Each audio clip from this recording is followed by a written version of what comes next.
ভারতের আহমেদাবাদে বিধ্বস্ত হওয়া এয়ার ইন্ডিয়ার লন্ডনগামী বিমান দুর্ঘটনায় নিহত 4 জন যাত্রী পরিবার বিমানটি নির্মাণকারী সংস্থা বোয়িং এবং যন্ত্রাংশ প্রস্তুতকারক সংস্থা হানিওয়েলের বিরুদ্ধে মামলা দায়ের করেছে।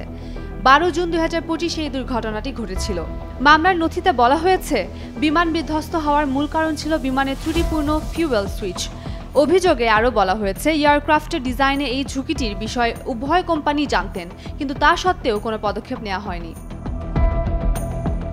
এয়ার ইন্ডিয়ার ফ্লাইট 171 লন্ডনের গাটউইক অভিমুখী একটি বোয়িং 787 বিমান ছিল। ওদের স্বপ্ন পূরণে পাশে থাকতে পেরে আমরা গর্বিত। বিমানটি আহমেদাবাদ থেকে টেক অফের কয়েক সেকেন্ড পরে বিধ্বস্ত হয়, যা 260 জনের প্রাণহানির কারণ হয়। প্রাথমিক তদন্তে বলা হয়েছিল, মাটি থেকে ওড়ার অল্প সময়ের মধ্যে ইঞ্জিনে জ্বালানি সরবরাহ বিচ্ছিন্ন হয়ে গিয়েছিল। মামলায় আরও অভিযোগ করা হয়েছে, বোয়িং ও হানিওয়েলের 787 ড্রিম লাইনার তৈরি ও বাজারজাত করার সময় থেকে দুর্ঘটনার সম্ভাবনা সম্পর্কে অবগত ছিল।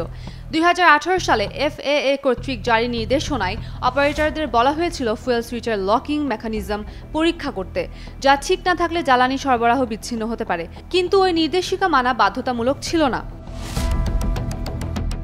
ভারতের এয়ারক্রাফট অ্যাক্সিডেন্ট ইনভেস্টিগেশন ব্যুরোর প্রাথমিক রিপোর্টে বলা হয়েছে, ফ্লাইট 171 এর ফিউয়েল সুইচ রান পজিশন থেকে কাট অফ পজিশনে চলে যাওয়ায় প্লেনের প্রয়োজনীয় থ্রাস্ট উৎপাদন ব্যাহত হয়।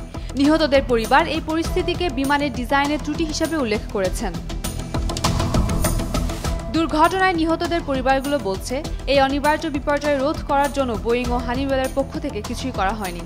মামলার নথিতে আরও দাবি করা হয়েছে, উভয় সংস্থা নিয়মিত পরীক্ষা ও মেরামতের নির্দেশনা প্রদানেও ব্যর্থ হয়েছে।